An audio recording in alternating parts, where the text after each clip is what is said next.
aujourd'hui le mardi 19 mai 2015 et je tiens à rendre grâce et gloire à Dieu qui aujourd'hui a fait un miracle de plus pour me bénir et me sauver la vie dans la mesure où je sais vous avoir déjà parlé par le passé de fois où j'ai vu le Seigneur étendre la main sur mon four ou mon four à micro-ondes pour des raisons différentes, totalement diverses. Je sais vous avoir parlé d'une fois où j'étais tellement épuisée que j'ai mis quelque chose au four et juste après, en attendant que ça finisse de cuire, je me suis endormie et le Seigneur a étendu la main sur ce que j'avais cuisiné alors que c'est resté au four durant toute la nuit puisque j'avais une fatigue chronique depuis très longtemps et j'avais une dose de fatigue que je traînais depuis très très longtemps et quand je me suis endormie,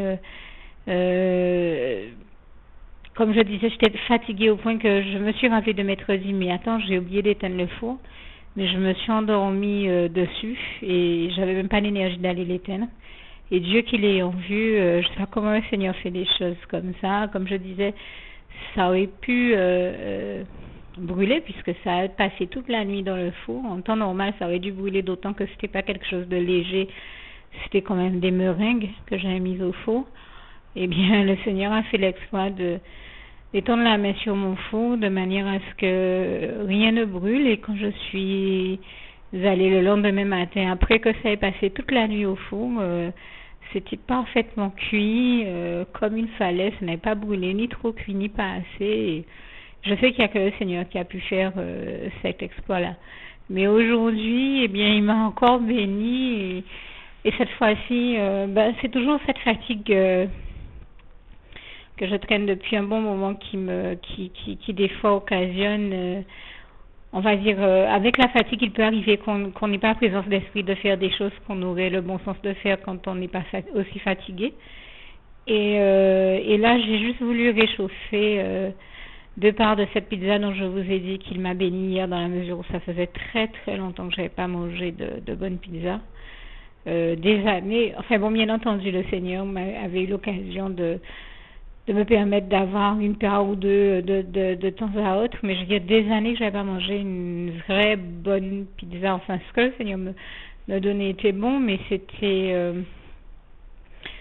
pas cette pizza-là à l'endroit où j'ai l'habitude de la prendre, j'ai envie de dire. Donc c'est quelque chose de différent. Et hier, il m'a béni en me permettant d'en avoir une et je lui en rends grâce et gloire. Et en fait, j'ai juste voulu en réchauffer deux parts pour ce midi. Et en fait, dans la fatigue, je me suis pas rendu compte qu'il y avait... j'ai simplement déposé les deux parts dans un plat que j'avais déjà mis dans le four en me disant bon, faudra que je réchauffe les parts de pizza. Je laisse le plat à 2 minutes. Et je m'étais pas rendu compte que j'y avais oublié une fourchette et une fourchette en métal. Et j'ai fait le four tourner. Je me suis bien rendu compte. Je me suis dit mais je me suis rendu compte de ça. C'est-à-dire qu'au début ça tournait, ça faisait un certain bruit. Je me suis dit tiens, c'est bizarre, c'est un peu plus fort que d'habitude. Donc je suis venue regarder et quand j'ai regardé, je me suis rendu compte que le four faisait des étincelles et arrivait un moment des éclairs même et c'était tel que j'étais en train de me dire bon mais je vais essayer de l'arrêter, mais je me disais mais si je l'arrête, est-ce que la vitre même le temps que je vienne l'arrêter ne risque pas d'exploser sur moi parce que ça faisait vraiment de gros éclairs, je ressentais un vrai danger, je sentais que l'appareil aurait pu exploser. Et le Seigneur m'a inspiré de me dire que c'est pratiquement fini. Donc, comme il ne restait plus que quelques secondes, de laisser le four tourner et qu'il allait s'arrêter. Je pense que si j'étais intervenue, peut-être que là, j'aurais risqué de m'électrocuter ou quelque chose, parce que ça faisait vraiment des éclairs pas possibles et trucs pas possibles, quoi. Et j'ai bien pris conscience que Dieu a étendu la main sur mon four encore ce matin pour me sauver la vie.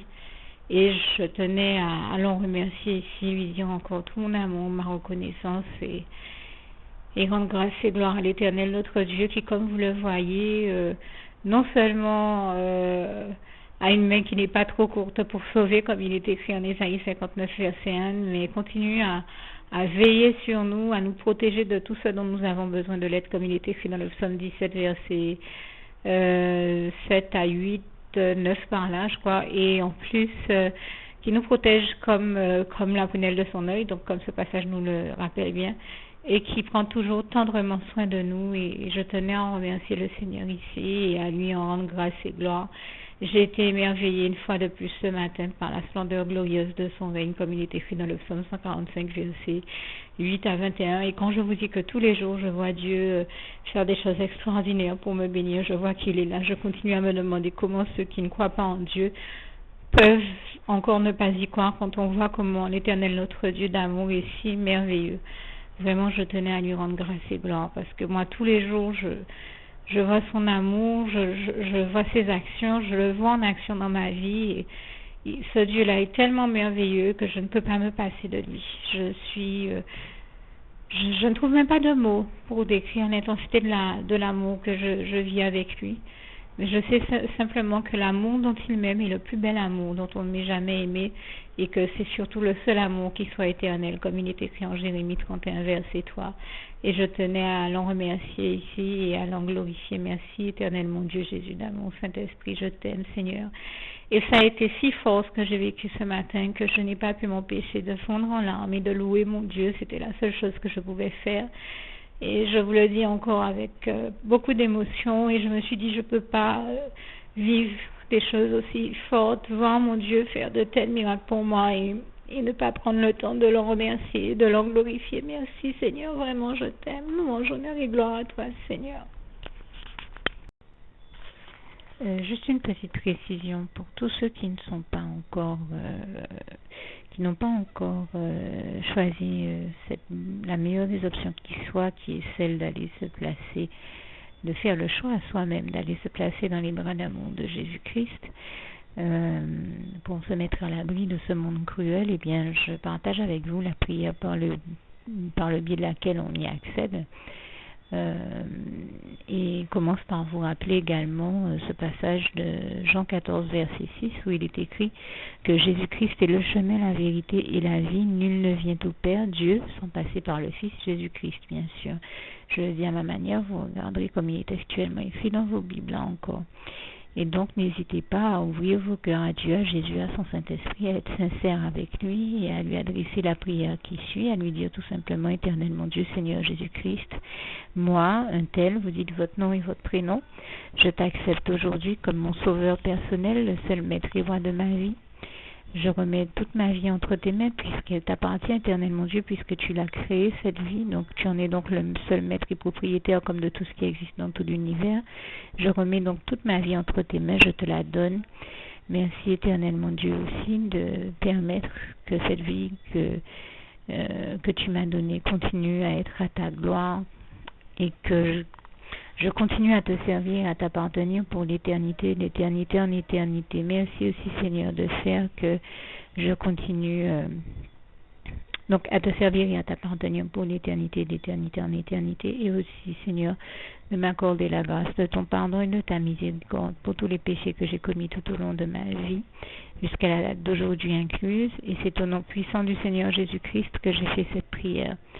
Et à vous tous qui avez fait cette prière, je vous dis que Dieu vous bénisse abondamment, puissamment, richement, et surtout n'hésitez pas à la partager avec tous vos proches et contacts, amis, membres de vos familles, collègues, bien-aimés, tous ceux que vous aimez, et surtout tous ceux à qui Dieu vous mettra à cœur, avec qui Dieu vous mettra à cœur de la partager.